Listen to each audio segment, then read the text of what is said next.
অন্যদের গরমকাল যেভাবে কাটে ভার্সেস আমার গরমকাল যেভাবে কাটে। উফ, কি একটা গরম পড়ছে, গরমে কিচ্ছু ভালো লাগে না। অসহ্যকর গরম কি জানি। উফ, পটি পেলো, এই সময় আবার পটি করতে যেতে হবে, ভাল লাগে না। উফ, তো গরমে কি পটি করা যায়? ঘেমে কি হয়ে গেছি। পাপা, পাপা, দেখো আমি বাথরুমে পটি করতে গিয়ে ঘেমে কি হয়ে গেছি। কি তুমি ঘেমে গেছো? আমি আজকেই বাথরুমে একটা এসি লাগাবো। ওকে, যাও তুমি গিয়ে এসির নিচে মোবাইল। ঠিক আছে পাপা। পাপা, পাপা শোনো, আমি আর স্কুলেই যাবো না। স্কুলে শুধু ফ্যান, একটা বেশি নেই। আমার ভালো লাগে না স্কুলে, আমার খুব গরম লাগে। আমি যাবো না আর স্কুলে। কি, তোমাদের স্কুলে এসি নেই? ও, দাঁড়াও আমি এক্ষুনি তোমাদের স্কুলটা কিনে নিচ্ছি। হ্যালো, স্কুলের প্রিন্সিপাল বলছেন? স্কুলটা আমার চাই। কি, বিক্রি করবেন না? You know who I am? ঠিক আছে, আমি অনলাইনে 22 কোটি টাকা পেমেন্ট করে দিচ্ছি। কালকে থেকে স্কুলটা শুধুই আমার।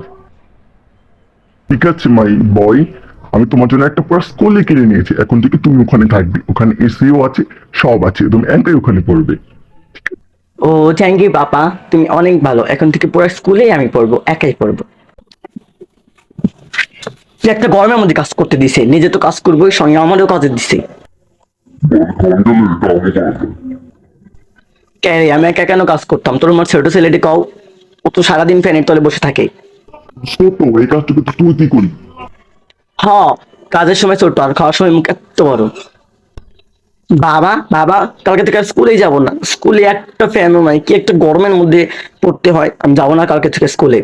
তুই স্কুলে যাবি না তুই? যখন জানিস আমরা যখন ছোট ছিলাম তখন 75 ডিগ্রি তাপমাত্রায় স্কুল ছিল না কোনো, আমরা বাইরে বসে থেকে পড়তাম। আর তুই বসে স্কুলে যাবি না? দেখ, তোমরা তুই মার খাস না, যা এক্ষুনি যে বসতে বস।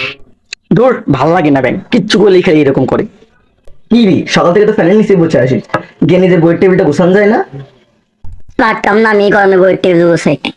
মারে যে কইতাম। হ্যাঁ, কস না, মাও আমার তুই যা গিয়ে বইয়ের টেবিলটা গোছা। কিন্তু মা, গরমে কাজ করলে তো আমার জ্বর আসে।